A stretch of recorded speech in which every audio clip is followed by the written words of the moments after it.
Okay, well, good day, everybody, and welcome to another edition of the Classic Rock and Prog Almanac. Today with the one and only Peter Turner. Hello, evening everyone.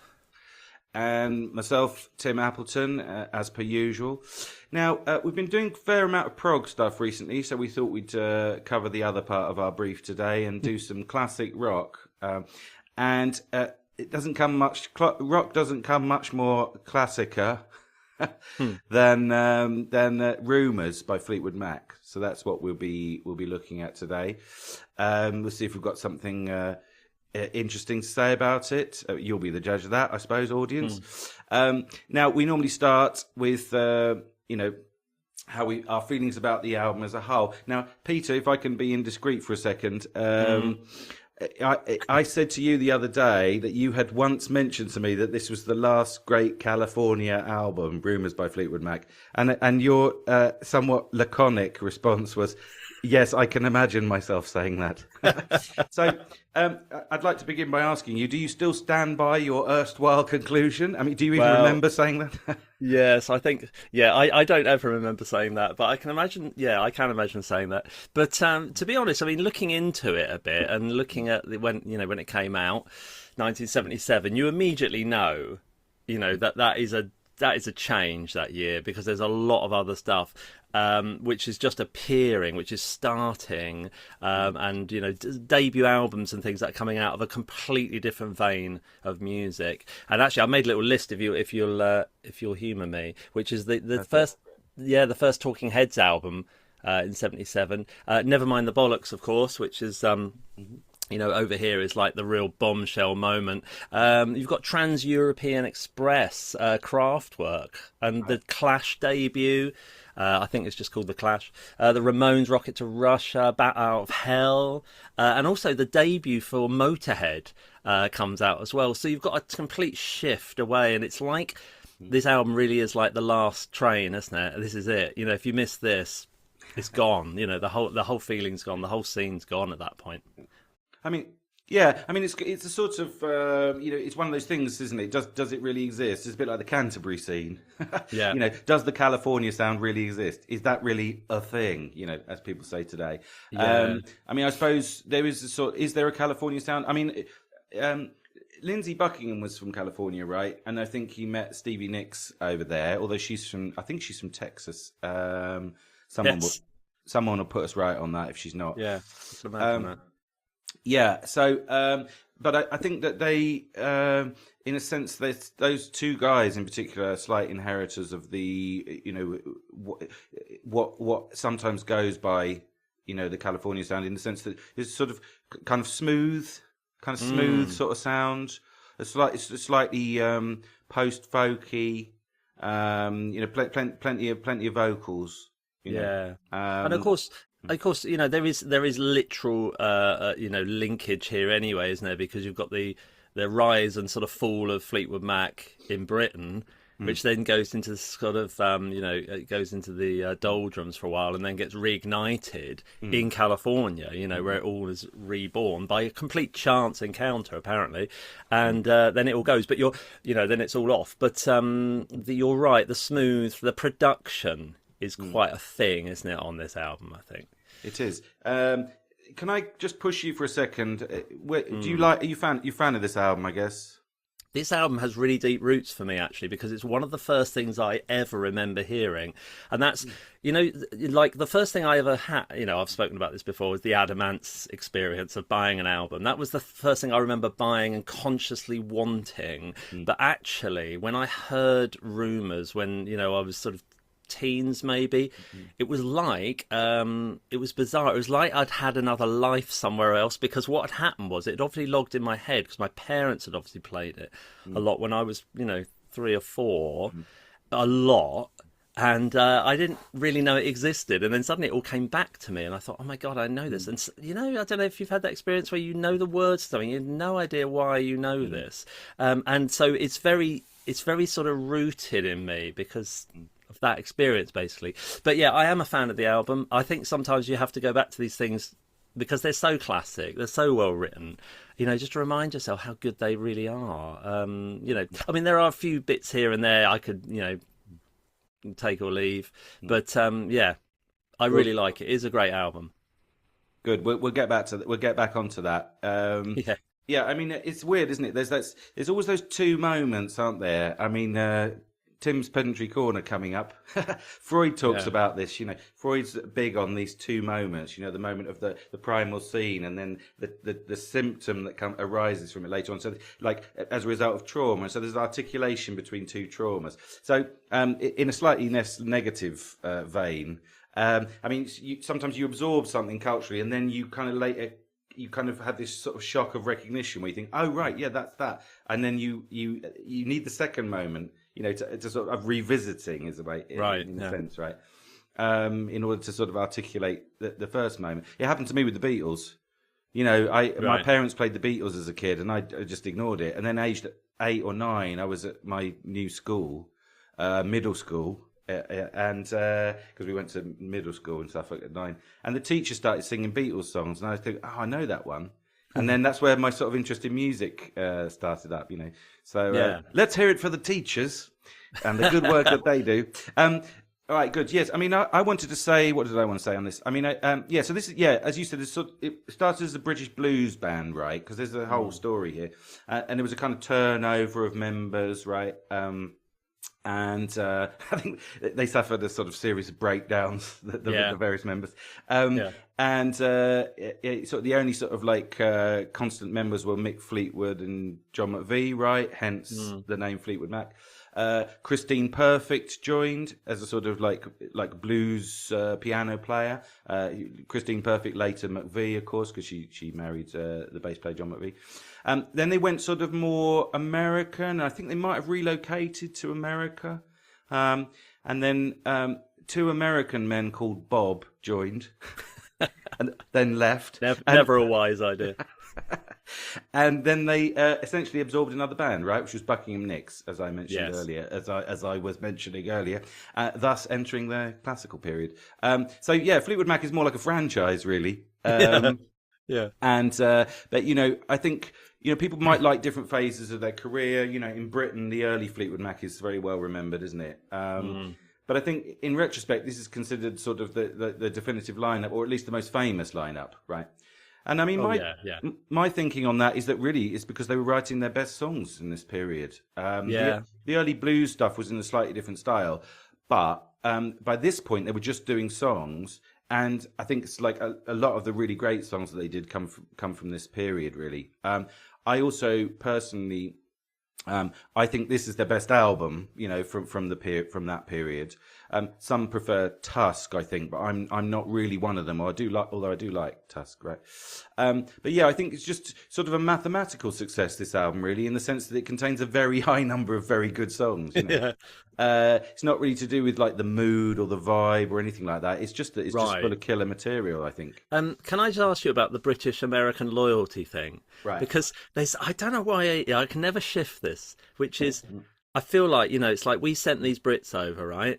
And they went over, so the 3, say, in the classic lineup on this album. Yeah. And there they are. And then these other 2 Americans who have, a different way of doing things. They write. We sent our best people. We sent our best people. We sent our best people over, and look what they did to us. The 2 Americans who joined, write these sensational songs. I mean, just completely revolutionary. But I feel slightly annoyed by that. There's something about it slightly annoys me. I see it as like, oh, that's the American 2. I still think of it like that. Do you get that at all? Do you think of it like that? I mean, I'm not much of a nationalist in such matters. Although you wouldn't know that from my lava lamp, which, by the way, I blew our marketing budget on. There's the evidence. But yeah, I mean, I don't know. I mean, I think for me, music is not really. How can I put it? It's not really like a sort of, it's beyond politics, isn't it? So it's beyond sort of like nationalism and things like that. I mean, that's one of the nice things about art, isn't it? It doesn't really play by the same rules. So you can hear something from the other side of the world and think, that's bloody brilliant, And I know. I wish I felt more like that with Fleetwood Mac. No, don't. No, I'm joking, really. It's a strange sort of vein of feeling I've always had about it. But are you saying that you're angry that Buckingham Nicks came in and started writing better songs than Mick Fleetwood and John McVie. Yeah. I want to hear more from Mick Fleetwood. Yeah. I mean, look, there's one other thing I wanted to say before we move swiftly on, as it were. I'd like to say that I think that this is Christine's best album. She writes 4 songs here, and 3 of them I think are stone cold classics, as it were. So I think this is her album, really. I mean, that's going to be my thesis. I think when she's on, because you're talking about the American British thing, she's well and truly British. Our Christine. Yes. And when she's on form, I think this band goes next level. Same thing happens, I think, with Tango in the Night later on. She writes 2 of her best songs for that album, and basically sort of elevates the whole affair, I think. The opposite, I think, is true of Tusk, because I think her stuff kind of falls flat on Tusk. The other 2 songwriters, of course, that we've been discussing, Lindsey Buckingham, Stevie Nicks, each of them contributes a sort of one major hit here, I think. But generally, as I say, I think that their stuff is not as strong as Christine's on this occasion, partly because I think Lindsey Buckingham is a somewhat patchy songwriter, although I think he's an amazing musician and arranger. We'll come back to that. And this is my final point. Stevie Nicks' best stuff, I think, was actually left off the album. Right. But again, I'll come back to that later on. I'll expound that point in painstaking and nauseating detail later on. So look, let's go to some Empirifacts this week, otherwise known as Turner's Turntable. What do you got for us, Peter? You mean Turner's Wikipedia? So this is actually the 11th studio album by the band called Fleetwood Mac, which obviously for a lot of people this is like their first album, isn't it? It's what people remember as being the start. So this was released in February 1977, Warner Brothers, largely produced in California. Now you might be able to fill in some other details about that, in 1976, and then released the year after by someone called Ken Calliat and Richard Dashford, I think. Yeah. Dash it. So the recording sessions, they took place as the band members were sort of, it was just chaos, wasn't it? There were sort of breakups, struggling with drug use, and without it, this album probably would never have happened, which is ironic, isn't it? Because you think, how do you put together an album in that state? It's not the best time to do it, but actually this is like the result of that, which is, turned out to be a marvellous thing. It went to number 1 in the UK and in the Billboard charts. I'm assuming the Billboard charts are the main charts in the States. And there were 4 singles from this album as well. It's pretty good, isn't it? 4 strong singles from this album. Go Your Own Way, Dreams, Don't Stop, and You Make Loving Fun. Although in my notes it says You Make Loving Foo. So I think they changed the name of it. They thought, bloody spell check. Bloody spell check. Sometimes you have to check these things, don't you? But so that's the sort of facts, really. I think in my sort of view of the whole thing is that it's an album about love, basically. The whole thing is about love. And I think this might be a bit annoying, but I think with every song we talk about, I've got a sort of love title to go with it. Oh, interesting. I look forward to that. That was a classic Turner's Turntable there. You said it was produced by someone called Richard Dashett or something. Or something. Or something, yeah. The empirical precision here is enviable. Good point. It's called Rumours, isn't it? Which was that was apparently suggested by John McVie to kind of sum up the kind of kind of like all the sort of romantic intrigue between the band members at the time. Because I suppose everybody knows this, but Buckingham Nicks were breaking up or had broken up, and the McVies were no longer a functioning couple. So they had their new partners in the studio or hanging around, I think. Quite soap opera-ish, really. It's like when you look back, you sort of look back at these stories, don't you? Think, how do they survive these things? I wonder whether there's a kind of higher level in their heads, which is thinking, right, okay, this is my life, but this is the thing I really live for, is the art. And actually, that has to take priority. And of course, it could have been a complete flop, the whole thing, I suppose. And their actual lives and the art could have been awful as well. But actually, something came out of it that's so great. It's almost like I'm glad they suffered it. Absolutely, yeah. They were total professionals, Peter. Of course, that's what it is. Yes, well, the British ones at least. yeah. I mean, it was a sort of is it like Blood on the Tracks? A lot of people think of Dylan's greatest album. Yeah. Dylan episode forthcoming, by the way. But I think I once read an interview with him where he said, "I don't understand why people identify with that much pain." Yeah. So do we need our artists to suffer? Because I'd rather listen to Blood on the Tracks than, New Morning. New Morning. Yeah, I would. Yeah. I don't know. Self-portrait. I've never thought of why I like to listen to it. I just think that it seems to be that the good stuff comes out of it. Well, it's got a sort of ABBA-like piquancy, isn't it? I think. All right, good. Well, look, let's go on to the cover. Yes. You expressed an interest in the cover to me over the phone. I was really taken by surprise, actually, because when I went and got it out, and had a look at it, I thought, actually, I've always really liked this album cover, and it's not necessarily the actual cover, like the picture of Mick Fleetwood and Stevie Nicks on the front. I always thought it was a bit lurid, actually, a bit weird. He's got these are they toilet chain balls or something they're called, hanging down from his middle. And he's got this sort of waistcoat on. He looks remarkably thin. I just think can that really be him? Must be the drugs. And then Stevie Nicks is doing this weird. I just think I don't know how this relates to the album at all, because what they sing about is like real life. What is really happening. It's very rootsy in that way, this album. But this picture doesn't really make any sense. However, it is a reflection of the album before, because you have a similar picture on the last album, so there might have been some sort of continuity. Right. So I'm not sure about that. The thing that most people like about it, or maybe know, is that, but it's not. It's these brilliant photographs on the back. They're so good. I mean, the Christine McVie's just looking away. They've just captured her, and then you've got Mick Fleetwood who was doing this crazy face, and John McVie halfway through something, and the little sequence at the top's like a kind of cartoon sort of sequence of events. It's just all so brutally honest. They're not trying to cover anything up. And then the real sort of majesty is this thing in the middle, which has got a wonderful photograph of the touring group, I think, all together backstage. They're just really rootsy, kind of interesting photographs, and a lovely shot of them actually smiling. I mean, I don't know how they got to that point, but and the Big Daddy in the middle and everything. Yeah, it's so nice. It's so genuine, I tell you what it is. It's California is what it is. Yeah, they're all really suntanned as well. Yeah, you can tell that. But I just think it's like a proper documentary of it's like happiness. It shows this kind of glorious joy, which is odd because that's not really what the album is.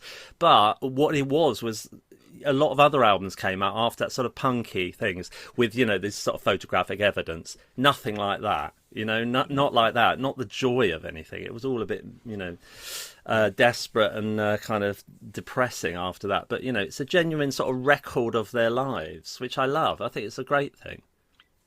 It's weird because John McVie looks drunk on that cover, which is not like him at all. He's so grumpy, isn't he? I love the cover as well. You're right. It shouldn't be that hard to do a good cover, should it? But most rock albums have rubbish covers, but that's good. That's one of the good ones. There's a greater mind at work there, isn't there? I don't know whose it is. They were friends with the photographer, I think. But yeah, it's balletic, isn't it? Balletic, that cover. It is. And I think in that sense, what my feeling about it is that it's like a figuration of the relation, between men and women, which is basically the whole theme of the album, right?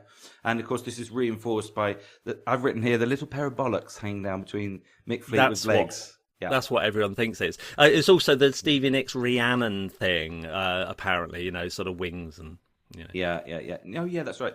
I read that she had Welsh ancestry or something. Which, again, she's sort of probably fantasized about, because people do fantasize about their ancestry, don't they? They do. The American, I mean, like Trump talks about Scotland, It's because it's a sort of. I mean, I don't want to offend anyone, but it's a nation of immigrants, isn't it? I mean, in a sense, Yeah. apart from, of course, the Native Americans. So, everyone's probably trying to find their roots. Imaginarily trying to find their roots. It's interesting to me that like Americans often say, if you watch an American show, they all say, "Oh, I'm Irish," or Yes. I'm Jamaican or whatever it is, Yeah. and as if that is actually their nationality, which legally isn't. All right, good. Let's go to the tracks, shall we? Now, let's do side one first of all. We're going to go through the tracks chronologically. Surprise. So side one begins with secondhand news. Do you want to kick us off with this, Peter? Yeah, so this is, Lindsey Buckingham stepping straight in. And I've got this sort of, it's like love ending. Sorry, I'm going to do this every time, aren't I? Love ending. Okay. I've tried to sum it up. It's not always obvious, I think, but this is about the sort of something's coming to an end. It's like I'm just some other story that's kind of happened and that's all gone now. The bass sound on this is just amazing. I really, I listen to it on headphones because what I realised, although it's not good for your ears, and I'm always telling like my students, like 16-year-olds, just don't listen to music all the time in your ears. It is actually the only way to listen to music, though. Unfortunately, it's really bad for your ears. But when I listen to this on headphones, you can really hear that bass, that chugging away, that maybe the toms and the bass. It's a sound unknown, really. And there's a guitar sort of rumbling along, with it, I think. Very percussive. Great harmonics as well on this. It's not an easy thing to do, actually, on a guitar. If any guitarists out there, they stick in these harmonics, strums in the verse. It's actually quite hard to do well that, especially as there's only certain ways it can be done on a guitar as well. I really like the song, and I think it's very intuitive the way it sort of moves forward. But when it gets to that chorus, it's like, what do you do with that chorus? So we move into the bam bam moment, which is I'm not sure whether that's just like, well, that's the only thing that works, or whether they really couldn't find something that would work on it. Bam bam. Bam bam. Yep. Got it. Yeah, Got on it. there. Were the lyrics sort of eluding them, or was it just like that was the natural thing? It just seems very intuitive to go straight to that, There is an amazing, extraordinary lead guitar break. To be honest, I don't think I'd ever heard I don't think there'd been a guitar that sounded like that at that point. It's like a thrash kind of tone at the end, isn't it? It's really quite heavy. I don't know whether it necessarily suits the song, but it's really rock, this guitar break that comes in at the end. And I do really like his guitar playing as well. We'll talk about that later as well. But it's a good start to an album. It does feel like an opener, I think, this one.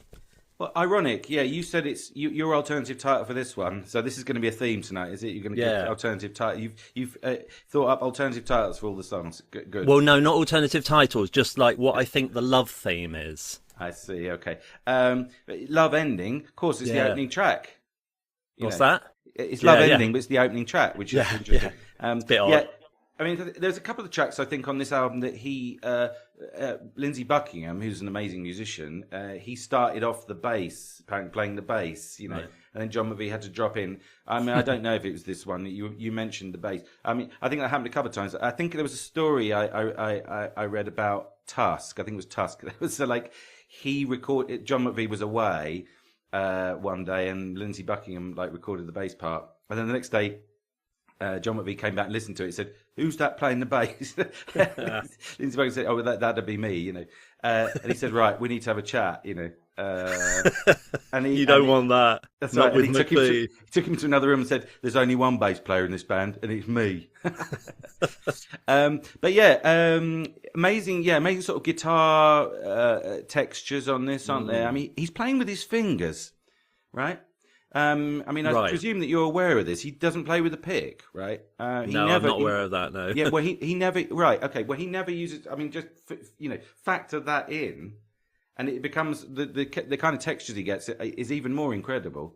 He's always been a finger player, a finger picker, well, Mark Knopfler. Is that the other one? Famous? Mark Knopfler. We had that story, didn't we, about him... He didn't have an amp, so he didn't know what to do. So he played it with his thumb, apparently, because it was louder. Oh, right. So yeah, this track was called Strummer, apparently originally. That was since we're in the realm of alternative titles, that was their sort of like colloquial name for it as they were working on it. The working title, sorry, that's what that's called, isn't it? And I think to me that sums up how I feel about this track, Strummer. I mean, it's like it's a mood piece. I think, in other words, this is not the greatest song on the album for my taste. But I think it's included to sort of set up a style, sound, mood. Which I think it does pretty successfully, but I don't think it's the most interesting tune. Apparently, it was influenced by Celtic music. Yes, I can imagine that. Right, yeah, which I think I can hear. Yeah. Which gives it a sort of like prehistoric. What's the word? Providence, is that? No, yeah. It gives it a sort of prehistoric aspect, right?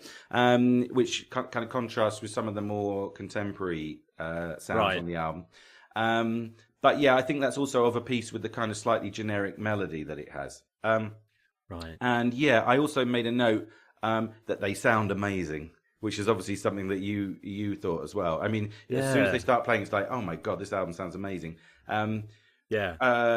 Lindsay's vocals are awesome, I think, as is his guitar playing. I mean, to me, he's one of the greatest rock guitar players, Lindsey Buckingham. I love his guitar playing, and I shall make that case throughout the episode. And I think, the lyrics are supposed to sort of set the tone for the album, as you pointed out, because they're basically sung to Stevie Nicks, aren't they? But I can't make head nor tail of them. I mean, he keeps talking about lying in the grass and having sex, is it? I mean, I know. And I don't understand how that aligns with sort of the end of a relationship. Not quite. I'll tell you what, one other thing that I noticed is it's unusual, although you wouldn't think it would be unusual in rock, is their use of that dominant seventh chord, because that pops up again in another track. And I don't know what it is, but I always found that slightly like, just very unusual, but slightly childish. When times go bad on that chord, when times go rough, it's that seventh. I see it. I always see it as a D seventh. I don't know why, but it's that seventh chord is not very commonly used like that. Actually, and not a genuine seventh. Outside of sort of blues and things, you just don't hear it very much in rock music. I always thought it gave it a kind of like an infantile sort of feel. I don't know. It's weird. Maybe that's just me. Well, again, that would go with the prehistoric thing, wouldn't it? I mean, that's how Celtic music is written. It's got a sort of has a sort of nursery rhyme-ish quality sometimes. That's interesting. So yeah, the only other thing I was going to say, because I thought that thing about them having sex. I thought this is perhaps their most pornographic number, but there is another candidate, which is Sarah by Stevie Nicks off Tusk, which has an actual sex scene in it. But yeah, so that's all I had to say on that one. Yeah, so lovely opener. This sets the mood, but for me, not the greatest track on the album. Let's move on to track 2, Dreams. Where are you on this one? What, you mean the one by Stevie Nicks called Fear of Losing Love by Moving On? Oh, yeah, that one. That's what I've called it, Fear of Losing Love by Moving On. Nice. Basically, this is, I think, from a musician's point of view, or from a writer's point of view, this is like, it's a very brave, this song, because of its simplicity. And I think, a lesser musician would question this, I think. I'd like, does this actually work? And there's a little explanation to go with that, obviously, which you'll understand. I hope other people do, which is, this is in the key of F, right? And it climbs to the G chord, and then it goes back to the F. And that continues throughout the verse. And when it goes into the chorus, it actually does exactly the same. There's no change. And then it has a sort of middle eight instrumental section, which has one more chord in. It is incredibly simple, this. Absolutely beautiful melody, though. I love it. And for an introduction to Stevie Nicks, it's like... she tends to sing things. It sounds like she's being cynical, harsh, grating about things. Like I can imagine her just laying down some ferocious stuff because her voice just leans that way. And so, in a sense, her voice isn't really suited to this sort of song, I don't think. But the melody's so lovely. I mean, the melody's so lovely. It flows so beautifully. But I do think there's a real bravery in that kind of simplicity. I think it's one of those things you catch yourself writing and you think, is that it? Can it be that? Yeah, am I done? Am I done? Am I done with this? Can I use a third chord? So I think that's it is brave in that sense. What I love is that when you get to that bit where it says the heartbeat drives you mad, and they drop in that lovely again seventh chord, they drop in those arpeggios. That tension starts to build up because they sort of build up the rhythm in the guitar underneath. Is a really lovely moment. John Lennon once said, didn't he, that if I could write a song with one chord, then it would be a real achievement. And of course, I thought about that, and I thought this is a bit like that, which is it's so rooted in one thing. But I don't think actually it's possible to do. Sorry, I'm sort of going off on a flight here, but I think what people do is they tend to put the background in themselves, and even in the most simplistic folk music like Scarborough Fair or something, which is almost a drone. There's a moment where it actually changes chord, whether or not you think it does. It does, and I don't know if that ever actually happens in music. And this is kind of almost approaching that sort of simplicity, isn't it, of a sort of drone almost in the background. It is a really popular song. This is like, in a way, apart from maybe the fourth track, this is probably the one that's most well known from this album. It is a lovely song, beautifully recorded as well, so softly done. It's great. I thought John Lennon did write a one chord song, didn't he? A Working Class Hero. Yeah, but that's not just one chord. Isn't it? No, that's not just one chord. Maybe there's a second chord in there somewhere. But Yes, But anyway, I was going to say, like, you're right. A two chord song either works or it doesn't, right? I mean, you do a two chord song. It's like, it's just two chords. It's like, okay. So is it crap then? Oh no, just completely by accident, this one really works. So you're right. They got a bit lucky with this one, I think. Yeah. It was a loop, of course, very famously. I don't know whether you picked up on that, but the drums and bass are looped. Wow. Well, right. Is that early looping? Or it's sort of one of the first examples, really, I think. God. And I think they probably had to do it in the old way, like Pink Floyd on Dark Side of the Moon, where they had to stand around with bits of tape in their hands and stuff. Right, yeah. Part of the tape had to run, past Stevie Nicks or something, on the way back to the control board. So, this is first track by Stevie. I mean, I think she's so underrated, above all by the other members of the band. I mean, apparently none of them like this track, but it was the only number one. Their only number one, right? Right. And as I mentioned earlier, this established a sort of pattern for the album because they expressed ambivalence about almost everything she came up with. Even though she was probably the most productive of all of them, and she came up with loads of good ideas that they some of which they just refused to use. Again, I will come back to that. Having said all of that, this is not my favourite song by her. I think it has a nice vibe, and I think the arrangement's very nice. Although I think, to be fair, Lindsey Buckingham was sort of arranging a lot of this stuff. But I think it's not her most interesting song, and I can sort of see why they thought it didn't really go anywhere. Like literally, this is just two chords basically. Although, as you correctly point out, they do go to A minor. In the guitar solo or whatever it is. But so I think it's not bad. But it works. Let's say, but it's not my favourite track by her or my favourite track on the album. You're right. What about number 3? And Never Going Back Again? What's your alternate sobriquet for this one? They're crap alternative titles. I've realised Love's Gone Bad. The whole point of this is I realise everything on this album is about love. Possibly the exception of one, but it's just everything seems to be about it. Just the different angles. It's like a study in love. This album, I think. So Never Going Back Again is obviously something that Lindsey Buckingham was pissing around on a guitar and just came up with something, because there's sort of, I feel like the beauty of this song is more almost in the guitar arrangement than it is in the actual song itself, because there's a bit of dawdling in this, which I can never quite work out. I think it has that excessive dominant 7 thing in again, which I just think, I don't know, it feels silly. It feels silly for a band that maybe are more serious than that, and I don't know why. I don't know, it's just a personal thing. But that middle section, is it too long? Is it too long, that middle section? Because it sort of seems to drag without him singing anything, almost as if they need more song, but he doesn't have. There's no more lyrics or something, and he's said everything. I don't know, maybe not. But I think for a lot of people, the interest is actually just in the guitar parts. People have tried to play that, for years, haven't they? Try to work out how those. Is it two guitars blended? I'm guessing it must be two guitars. I think. Put together. I'm not sure. I feel a bit like we've said with other songs. It's like you're waiting for the next song a little bit, maybe with this. But it's a reasonable thing. I mean, people like the song, don't they? And it's okay, but it's not the best one for me.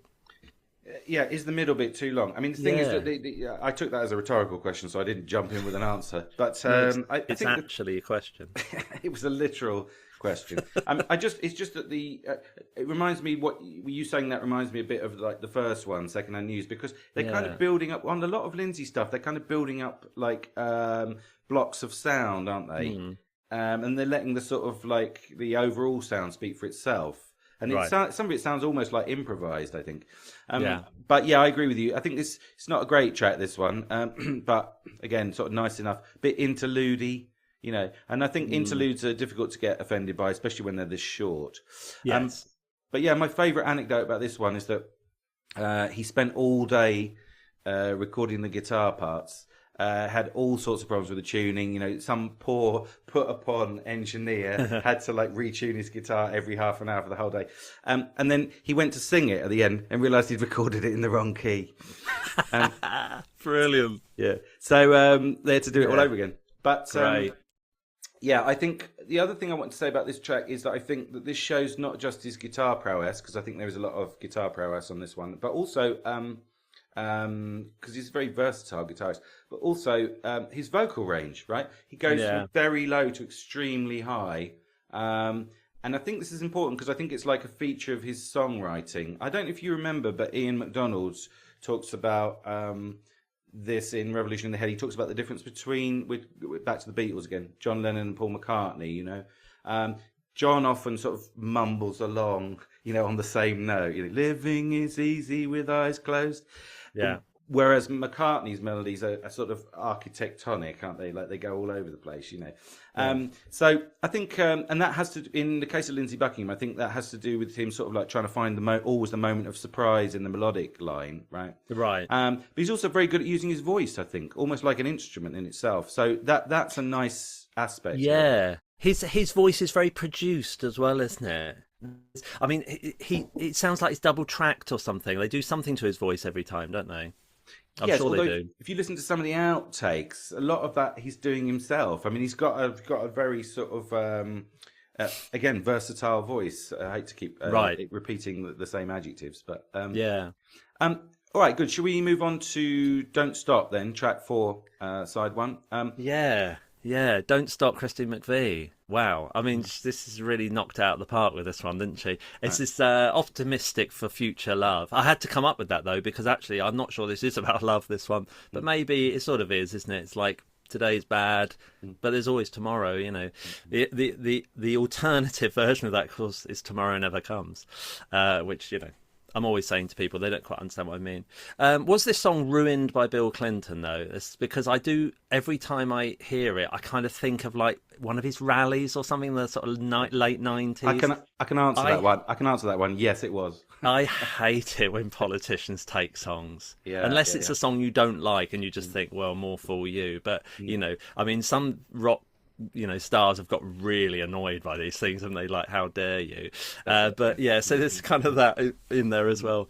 It's a lovely mood shift as well, this with the brightness of it. This is just like this is really optimistic, isn't it? It's wanting to help someone, like who you don't even know. It's very generous, the whole feeling of this song, I think. And I love the shuffle as well. Although, interestingly, when I really listen to it, I'm not quite sure whether John McVie and Mick Fleetwood are playing actually the same thing, because I feel like John McVie's doing the dum dum in the shuffle, but actually I think Mick Fleetwood was playing it straight, actually, like he's not even putting in that pushing shuffle. I'm not sure he is, actually. Do you think McVie's doing the Anacrusis, as it were. Is Yeah, that what you think? Yeah. that's That what I'm might thinking. But Mick Fleet was playing it straight. Maybe not, not because he couldn't, but that's just the way it is. This also reveals Christine McVie to have that real blues edge, actually, because there's another. Well, it comes out now and again, doesn't it? When her piano's more forefront, that she is quite sort of honky tonk about things, kind of. She's got that sort of blues style that goes along with it.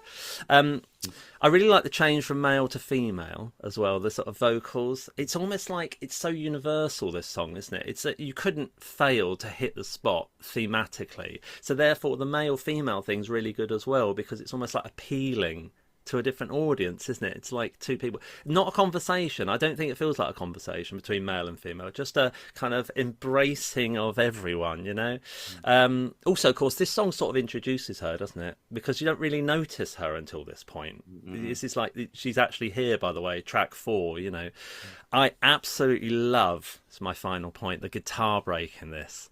I think it's so good, because I think what I really like about Lindsey Buckingham, and I feel like, I was about to say a bit like me, but because I do play guitar, one thing that I've always thought about is, he's very chordal, like he understands what's going to work against chords.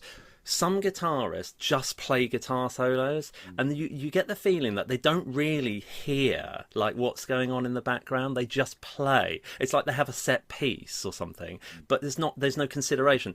Whereas what he does, he blends it so nicely with the sort of tonal differences between what he's doing and what the backing is doing. It's done so nicely. It's beautifully done. It's just, I don't know, tells a story or something, but he really understands like what works in a guitar break, and it is like, well, it's one of the great guitar breaks, isn't it? Everyone knows it.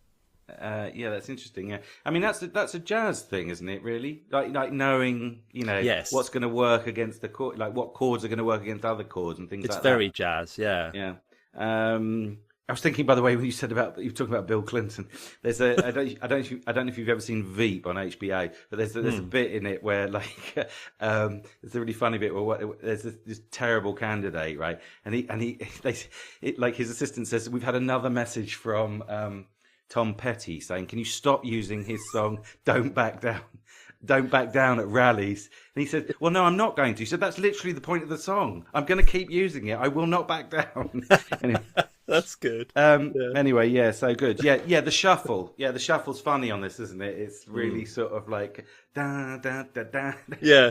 Sort of I don't know. It's so flouncy, as Sean would say. I always think it's like a driving song. This one, we're going down the yes, wir fahren auf der Autobahn. Dun, dun, dun, dun, And yeah, you're right. It's really charming, sort of open-hearted lyric, in a sort of things can only get better sort of way, And of course, it's in a major key to reflect the optimism. I don't think there's any minor chords in it actually, and that's of a piece with the theme, isn't it? And yeah, I don't know why they keep alternating the vocal lines. But they do come together at the end, so it's perhaps still this sort of male-female drama thing going on, going on in it. They're doing a good job. The rhythm section here, I think that it's very sort of like clockwork, isn't it? It's very very solid sounding. But there is a couple of weird moments. At one point, there's a stop in the drums for no apparent reason. And one of the fills towards the end goes on much too long. And I think, didn't anyone think to edit that out? But anyway, yeah. But yeah. I agree with you. It's a lovely song, this. I mean, it's really, really lovely, isn't it? There's not much to say about it. It's just a perfect pop song, really. Yeah. But I think, in a sense, it kind of, in that sense, it kind of paves the way to the next track. Go Your Own Way. Yeah. I mean, at this point in the album, they're just rolling out, aren't they? The hits, as it were. Where do you stand on Go Your Own Way? What, Resentful Unrequited Love? Yeah, I have to say, I think, to be honest, this is probably the highlight for me. There's something about this. There's something about this which is just very intuitive, and it's not even the chorus. The chorus is like not even the highlight of this song, I don't think. What I love is the intelligence of the drum part, actually, in this, which is, I mean, it's often I mean, unless you've tried to write something or try to instruct a drummer or try to sort of do something like that, it's you don't notice that actually the drumming is sort of the most important thing. Once you know what the song is, you have to get the drum part right. And and left to lesser drummers, you wouldn't get something like this. This works so well. This Tom's thing, the drama of it, basically, this kind of tribal thing in the verse is so well done.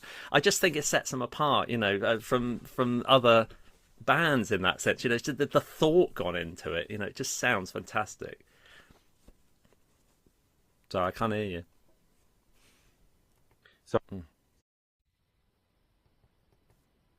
oh, hold on. Now, can you hear me? Yeah, I can hear you now. Sorry.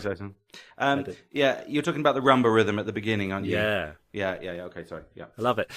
Also, John McVie, it's the first time you really hear him, actually, you really notice him on this, which is there's quite a lot of those sort of trebly patterns he puts in, sort of melodic parts. You suddenly notice the bass in this song. He's a fairly rootsy bass player, isn't he? I mean, this is what he's used to being like, but this just opens up a whole avenue for him. Also, brave instrumental in this. I use the word brave again, which is they have a sort of guitar break in inverted commas, but it's not really a guitar break at all, is it? It's just sort of there's a few lines dropped in. It sounds a bit like there's a guitar or something should be on top of it and they've forgotten to put it in or something. It's an odd kind of moment in there. What's interesting as well is that about a third of it, because I sort of spot it on the Spotify counter thing. About a third of this is just outro. Actually, I mean, they really believe in what they're doing here because they just outro it quite a lot. Actually, at the end, sort of building it up. Lindsey Buckingham's vocals on this, honestly, the power he puts behind this is like astonishing. It really, I don't, you hear these sort of bits and pieces, don't you, where you hear them separated out and things. It sounds amazing. I mean, it gives you that feeling that he really means it, and that sometimes is the difference, isn't it, between something that hits home and something that doesn't, is that there's such force behind it of thought and feeling, and this is the darker stuff, and, my last point is that, I never thought lyrics were that important. I thought it's always about the music, no one cares about lyrics, but this album generally proves, I think, that people really do like lyrics, actually, and they follow it, and they want to know what the song's about, and then you've just got this wonderful force of sort of great music behind it, sort of unstoppable, really. Yeah. All right. Yeah. Good. I mean, it's. I think this is the best song on the album. You're right. I mean, it sounds a bit weird to say that because there's so many great songs. But yeah. I think of all the best songs on the album, this is the best song on the album, as it were. Yeah. I've got a theory about it actually, which which kind of fits with what you were saying. I don't know if you know Rhiannon off the album previous to this one. If you listen to, it's a great song, I think, Rhiannon, again, about a Welsh witch, famously, perhaps someone in the genealogy of Stevie Nicks. But if you listen to the studio version on the previous album, Fleetwood Mac, it's slightly tame sounding, and they don't really get that much out of it. Now, if you've ever seen the live version of Rhiannon, it's completely hair-raisingly good. And I don't know if you remember, but the reason why is because they do a long ending, right? Yeah. And it kind of breaks right down, then it just builds up to a climax, and then it breaks down again, builds up to climax. So almost like dance music or something like that. And I've got a feeling that what they wanted to do here was something like the live version of Rhiannon, right? It's a lovely song, but it's also it's a great ensemble performance, and they build up so much tension. Yeah. And the ending, I think, sounds almost like, I don't want to overstate it, but I think it's Wagnerian, the ending, really. There's a point where the drums are just pounding, repeated sort of snare beats and guitar extemporizations, and it sounds, apotheotic, but of course it's rather ambiguous, the whole thing, like lyrically. But I mean, actually, what it is you can go your own way, is a kind of like it's a kind of ironic remark made by somebody who's quite depressed, isn't it? So it's got this sort of melancholy thing, and then the anger at the end seems to be an expression of that kind of melancholy. And his guitar playing on the ending, I think, is completely amazing. It's like it feels like he's just playing like at Stevie Nicks, you know. And he's just, honestly, he's one of my favourite rock guitarists, Lindsey Buckingham. You know, that's not overstating it. I think he's amazing. He plays one note, you know, like no one else, I think. Yeah. You know, it's like, Yeah. I don't know if that's because, again, he's sort of like picking, so he can't actually do things which are too elaborate. But like, there's so much sort of emotion in that. The thing is, he knows what notes to pick. That's the thing. He understands context, this, doesn't he? Which is, this is the note, you know? And so, you know, sometimes you get, someone will play like Lennon would have done this, wouldn't he? I don't know, we keep bringing him up, but he would play like a single note in your blues or whatever. And it's like, yeah that's just like playing a note, isn't it, to make a point of just like being punk. But Buckingham actually understands like that will work, you know, is a kind of thing. The other thing I was going to say, which we didn't mention actually, was that the because the verse doesn't resolve very much. It resolves on the first bit, then it goes back to the fourth. And it's like it's not ever quite resolving. But when it does finally resolve the verse, it goes to the minor, you see. Yeah. So the chorus sinks down into this other thing, doesn't it? Because actually, otherwise, it's on the major tonic, isn't it? It starts like that, but it never quite resolves. And when it does, it's to a darker place, which is psychologically, you know, it's background, but it is, you know, that's how it works so well, I think. Yeah, totally. All right, good. So some consensus there. What about track 6, Songbird? The Promise of Love. Christine, I remember seeing a documentary about this, and did she go and record this in a theatre or something? They got this big sort of sound out of this, didn't they? The thing is that it's nice contrast, this, isn't it? It's nice contrast to, you know, the rest of the album. You've got its sort of solo voice, and there's a guitar you can just hear in the background as well. There's also there's this nice, you know, the intuitive writing thing going on here, which is you can imagine her sitting at the piano and just sort of feeling her way through this song and going round and round until everything kind of falls into place. That's how it comes across to me. It's like, you know, it's just feeling her way through it until it all works out. I have to say, I know this is a really popular song. I'm not a big fan of this. I'm not a big fan of it. And it has... There's moments where I feel like there's a little bit of padding. There's moments that are great in the sense that they, you know, are, well, the end line of the sort of chorus, which is, you know, great because, you know, it's sort of memorable in that sense. But I'm not a big fan of her voice, actually. Right. And I think the problem is it's so central to this song that a kind of she just doesn't have the power, maybe, or the charisma in her voice to really bring this across. Whereas it could not have been done by Stevie Nicks, though. I can see their options were limited in that she could never have sung that song. It wouldn't work. It had to be her that sung it. But at the same time, I'm especially not after the fourth cigarette of the day. Precisely. Just wouldn't work. So no, I appreciate this is a bit of a classic, but it's not really my cup of tea, this song, to be honest. Right. I love this one.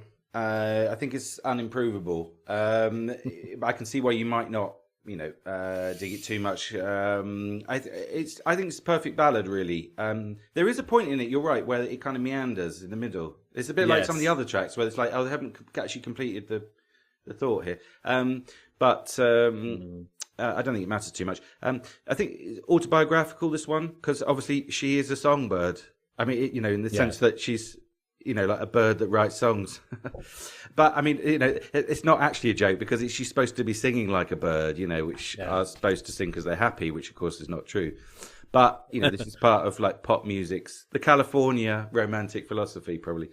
But, yeah, it's, you know, it's supposed to be perfectly presented, I think. You know, the sound is supposed to be very clear and, you know, it's sort of bell-like, really. And that's why they recorded it how they did. But yeah, I think you're right. It's a sort of, it's almost like a writing exercise, isn't it? It's an exercise in simplicity and economy, you know. Yeah. Most basic 4 chords imaginable, but played just in the right way, in the right order, you know.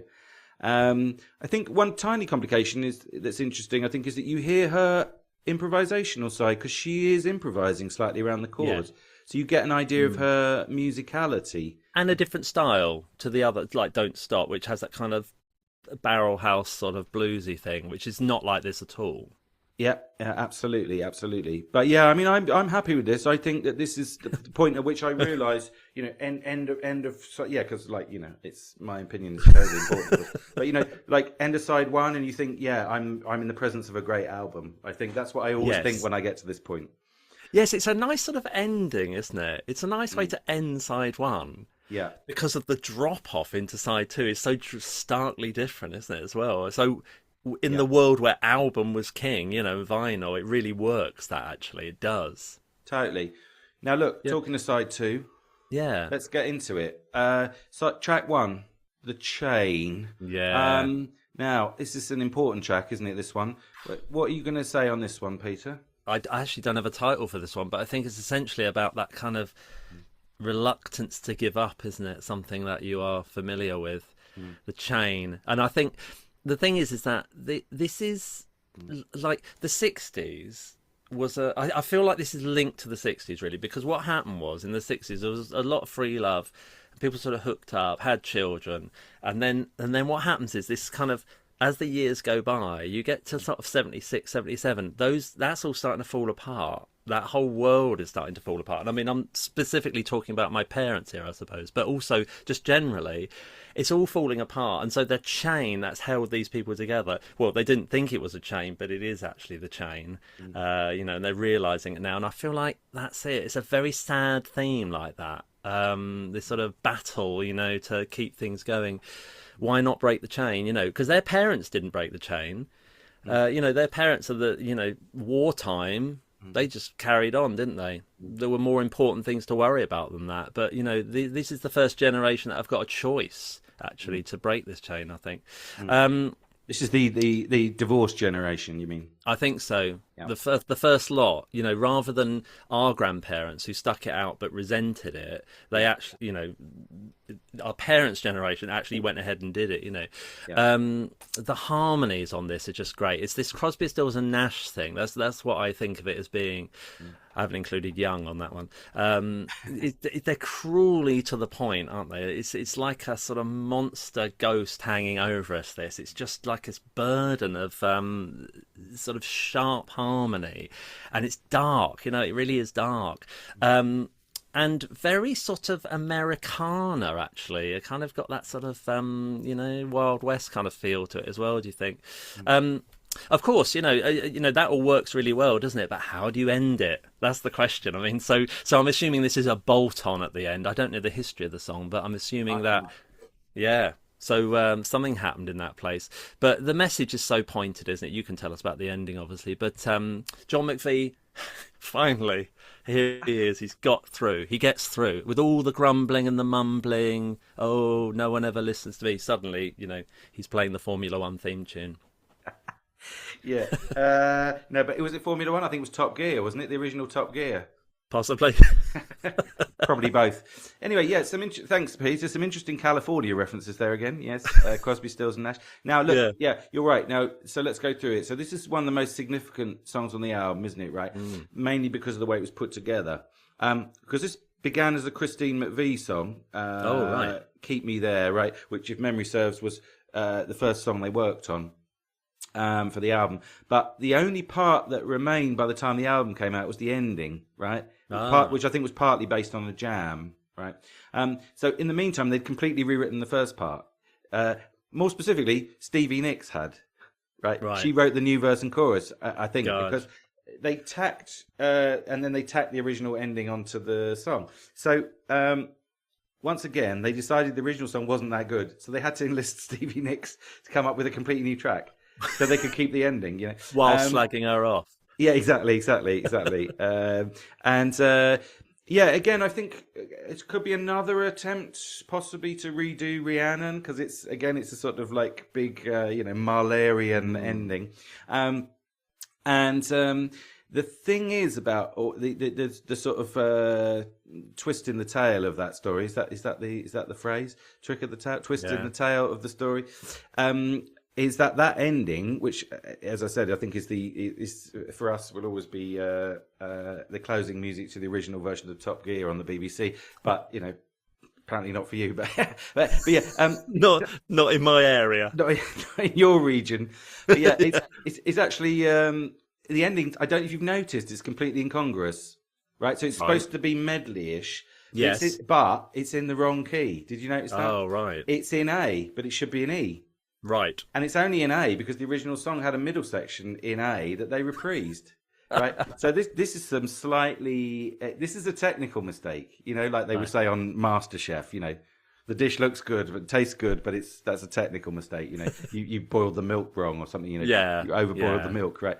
So I think it's ironic, really, that the only track that was actually written by the whole band actually it ends up in the wrong key. But anyway, because it should be in E, right? Well, it's the Buckingham Curse, isn't it? The wrong key. I mean, it's in E, right? So, hang on. Hold on. Let me see if I can do this. So, then he goes... Right? Yeah. But it should be... It's in E, so it should be... It should be in E. But right. What they're doing is they're decorating some chords that no longer were there, right? Yeah. So... I think that's I know it sounds really pedantic, but every time I hear this song, when the ending comes in, I think, this is Top Gear. It's in the wrong key. I have a series of linear thoughts. But you're possibly the only person though, because it links okay. You're just being pedantic about the key. Well, yeah. I mean, in terms of mood, it links, but it's like it's just a little technical hitch that they've overlooked. But yeah, but anyway, yeah. So it's collective construction, band composition, and of course, the band is the drama. So they're the subject as well as being, the object, as it were. So it's. I think the song's sort of about working together, even despite the problems. Like the problems of like being in the wrong key. So I think this track is to sort of pay into the drama of love, I think, which is only really alluded to in the other tracks. So I think it's a really important song, both musically and lyrically, this one. Anyway, let's move on because time is short. Track 2, You Make Loving Fun.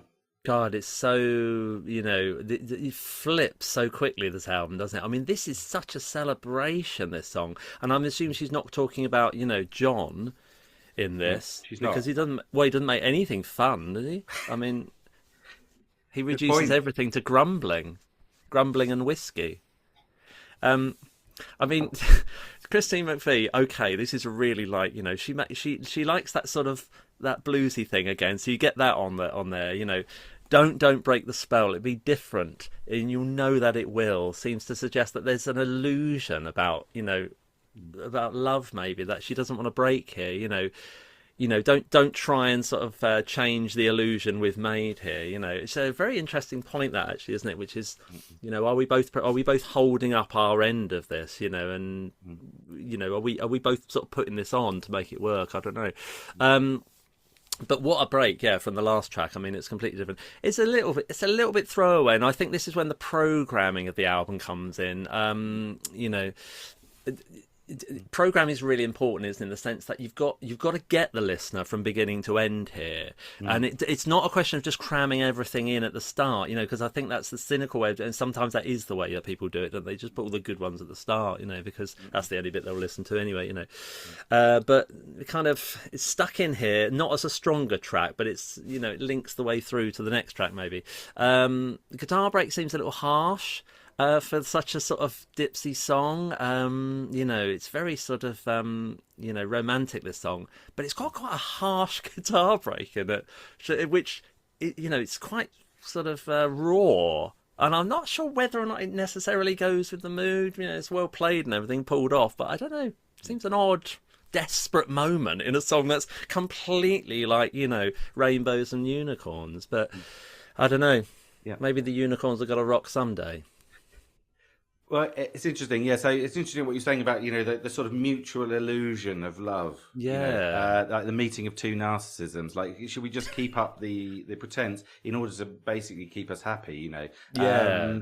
And maybe that's sort of part of it, really. I was thinking that when you said that there's a famous definition of love by Lacan, Jacques Lacan, the French psychoanalytic theorist. He said, love is giving something you don't have to somebody who doesn't exist. God, how depressing! So maybe that's what this song is about. But he was. I love this song. I think it's wonderful. Right. Go Christine, etc. Apparently, it's about the lighting manager who she was sleeping with. Right.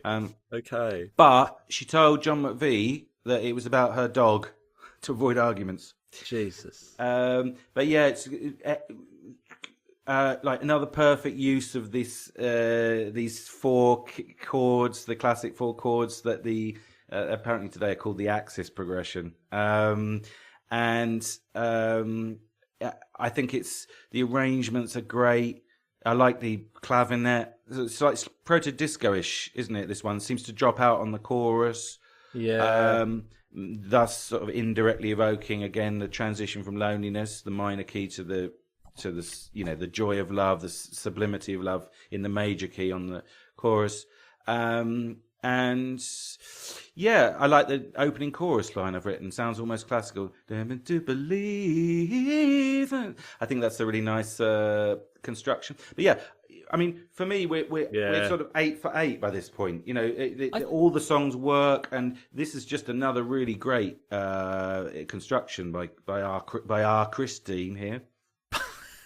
By our Christine going to California, isn't she? That wasn't even a regional accent. I seem to have blended a few there. Yeah. Our Christine. All right, great. Our Christine. I don't know where she's from. Manchester. Manchester. So, okay, look. Number 3. I don't want to know. I don't want to know. No, I don't want to know. This is like blessing someone's infidelity, as far as I can work out. This is a really charming song, I think. I mean, it's just like, it's a bit silly again with those. It's got those dominant 7th chords in it again, but it's so singable. This song, it's like a nursery rhyme. It comes across as being like a complete delight, and I can see why they put it here. Like when they're going through it. Because, they have to be honest, don't they, about what they've produced here. You can't keep going, forever trying to find the best songs. You've got to make an album, haven't you? So some of it's going to be sort of by the wayside. And this is well dropped in at this point, I think, because you need something after the last track. Love the hand claps in here. My God, I've never been able to work out what the hell they're doing. Practically impossible to clap along with that. It's a great moment. It's just some sort of clarity of rhythm they seem to have put in on there, but I cannot work it out. I don't want to stand between you and love, honey. I just want you to feel fine. It's a little awkward in the phrasing. What I find is sometimes they want to put words into a song and they know what they want to say, but they kind of fist it in a little bit. And I feel like sometimes they don't quite get it right, it's a little awkward to sing at some points, I think. That's not the only example. There are a few others, but that one jumped out at me. It's very it's got this Eagles guitar break in it as well, which I think it's kind of their era, isn't it, the Eagles? This sort of polished, rock, sort of stadium rock stuff. So it's got this nice sort of country feel guitar breaking, which is again another aspect you get from Lindsey Buckingham, which you don't expect on this. Otherwise, it's hard to dislike this song purely for its ease of melody. Despite the fact that it's just the lyrics are at complete odds with the music in this. It doesn't have that darkness you get in Go Your Own Way or whatever. It's just like easy listening, isn't it? Yeah. Well, yeah. I mean, I think it sounds like we feel similarly about this one. I mean, this is it's a country rock track. This one, isn't it, by Stevie? But I think it's one of her weaker tracks. Right. It doesn't go anywhere, and we get to a thorny point here, really, which is was a couple of things. First of all, for me, the album drops off at this point. It kind of drops off a cliff. Now, the thing is, this could be, because I don't really like the last 3 tracks, right? So, spoiler alert. But I was thinking that, this would have been all right, this one, if it was followed up by another classic, for example, or at least a classic at the end, but I don't think it is. So I kind of get off the bus at this point. I don't think it's terrible, but I think that the thorny point I wanted to mention here is that, if I'm not misremembering, they'd already ruled out Silver Springs, her song Silver Springs, which is really popular, right? Isn't it? Yeah, with fans. They said it was too long because it was supposed to be 8 minutes, 7-8 minutes or something. But they could have edited it, which they did anyway in the end because they used it as a B-side, right? So they said, yeah, we can't do that because it's too long, which seemed like a pretext, and then they replaced it with this one, which is Yeah. quite weak. And I blame the band. I blame the band here, I'm Well, afraid. who else? Yeah. So I think that it's not awful, this track. It just has nothing really about it. And as I say, if it had been followed up by something better, and she had other Yeah. stuff already that was much better than this to present. But again, I'm going to come back to that again in a minute. So yeah, not terrible, but like this was sort of a fill-in track, really. Anyway, It has that feel, doesn't it? A bit like some of the throwaway sort of Beatles, Yellow Submarine sort of era stuff. It's a bit throwaway, like almost anything would work at that point. But yeah, I don't get the logic. You rule out Yeah. Silver Springs and then say, oh, we had another one that we were working on tour. Let's have that one instead. Yeah. Anyway, but it is properly, at least it is properly produced. This one, Silver Springs, the production is a bit weird, and I think that might have been a factor. You know, this is at least complete. This track. I mean, what a low bar. At least they finished the production. On it. What an album! Yeah. This production is well and truly finished. Yes. I very much We like appreciate their this sort song. of their efficiency. Yeah, exactly. All right, now side 2, track 4. Oh, Daddy. Where are you on this one? Well, this is. I assume this is for Mick Fleetwood, isn't it? This is a song for Mick Fleetwood. Yes, I'm right on that one. Yeah, I mean, it's like for me.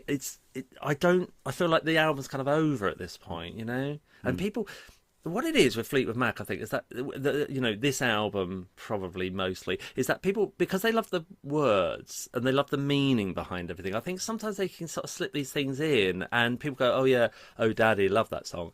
And I think, well, it's not really when you compare it to the other songs. Is it really? You know, it's this. I mean, she's the soft side of the band, isn't she, Christy McVie? You expect something more soft from her anyway, but this like has a pretty poor verse, which is just a kind of riff on vocals, and followed by something that's far worse, actually, as a kind of chorus. You know, It starts badly and then goes downhill. yeah, I'm so weak and you're so strong. All that stuff. It's just. Yeah, it's a message. It's a message, basically. It's a lyric, isn't it? But without anything really to accompany it. That's you wouldn't hum "Oh Daddy" to yourself, I don't suppose. But because of the meaning behind it, people like that, you know. And I think sometimes what I realise when I listen to albums like this is that the lyrics really are at the forefront, aren't they? That's what people really do listen to these things. But I don't think the song is very strong, you know.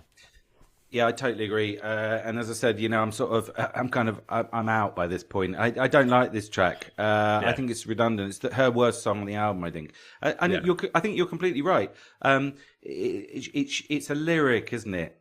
You can perfectly well imagine her writing the lyric and then just setting it to music, and the music wasn't that hot, you know. But I think because it's a message song and it's got a fairly direct lyric. But I mean, I don't even like the lyric that much because it's so sort of uncomfortably it's sort of almost incestuous, isn't it? I mean, you know, it's a very, you know, she's singing it to her daddy, who's Mick Fleetwood, who she's in love with, you know, and it's like he's a sexual prospect or something. It's like it's a bit weird, makes me feel It's got no edge. It's got no edge. The trouble, I think. It's just all soft. Yeah. I was going to say icky. I think the word is icky. Yeah. All right, good. Well, let's go to Gold Dust Woman then, and track 5, side 2. How do you feel about this one? I think the person who gets the last track, you know, I mean, someone's got to have it, haven't they? The last track of the album, but last tracks on albums can be. It had to be Stevie because she was the only one who was writing all these tracks. But you know, as you know, this could have been written first. I mean, they sometimes record the last. The Beatles did it a lot, didn't they? Recorded the last song first, actually, and then it ended up at the back of the album. But I feel a bit sorry for Stevie Nicks with this one, really, because it's kind of. It's like they've sort of just parked this at the end of the album, but really, "Oh Daddy," if they really want to shift things to the back, that would have been better. It's just kind of the illusion of love, you know, this sort of love affair thing.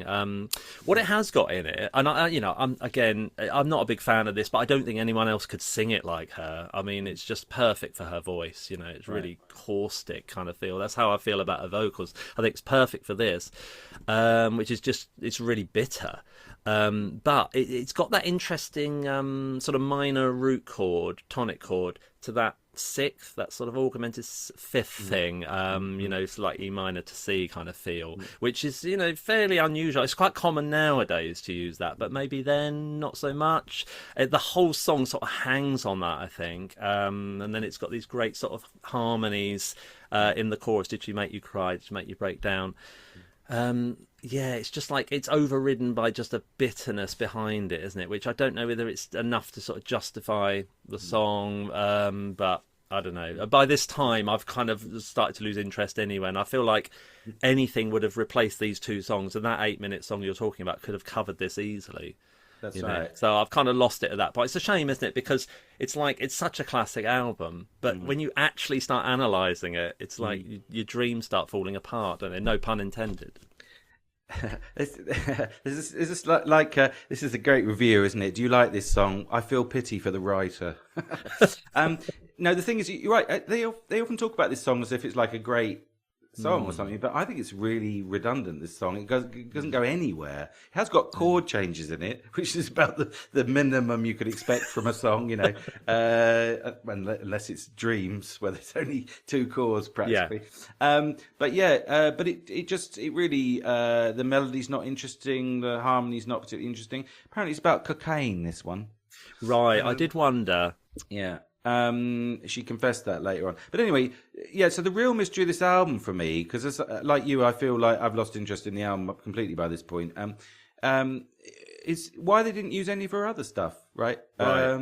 Because, like, here's my suggestion. They could have used Silver Springs here, right? In fact, they did stick it on the end of the CD version, right? As I said, slight complication. I think it's recorded wrong, Silver Springs. The guitar's sort of out of... it's much too loud and they've got the wrong sound on it. So they obviously sort of like were only recording it half-heartedly in the first place. So it sort of does sound a bit like a B-side. But I think it's a much stronger sort of tune, right? If you'd put it together with some feeling, you could have had a nice ending. But even like Gold Dust Woman, there's actually a demo version. I'm going to get into the weeds here, where she goes into a completely different song at the end, right? Which she later turned into another song, and it became a minor hit. But that would have provided a much more that song at the end in itself. If they'd done it as a 2-parter, that would have been a more interesting, like a medley. That would have been a more interesting ending. And then you've got what else? Planets of the Universe, which she did on her own one day. I imagine her sitting on her own, poor Stevie, in the studio writing these amazing songs on piano. At the end of it, she goes, "Was that all right?" Like, as if, and there's almost like no answer, from the control booth. They didn't even touch that one. That's a brilliant song. But my personal favourite, and this is for the real fans, is a song that they didn't release, was "Think About It," which is a really interesting song, I think, which was eventually came out on her debut, Belladonna.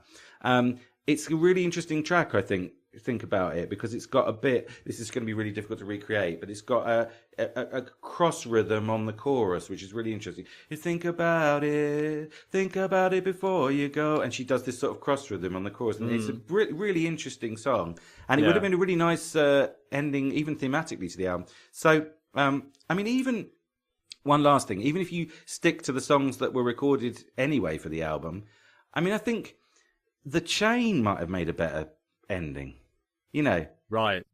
And this is my I wouldn't say my complaint is the programming, because I think the programming's poor here, but on the other hand, they've put all the good songs at the beginning, so they've shunted the weak ones to the end, so maybe that's good programming, I don't know. Apparently they let a secretary do it.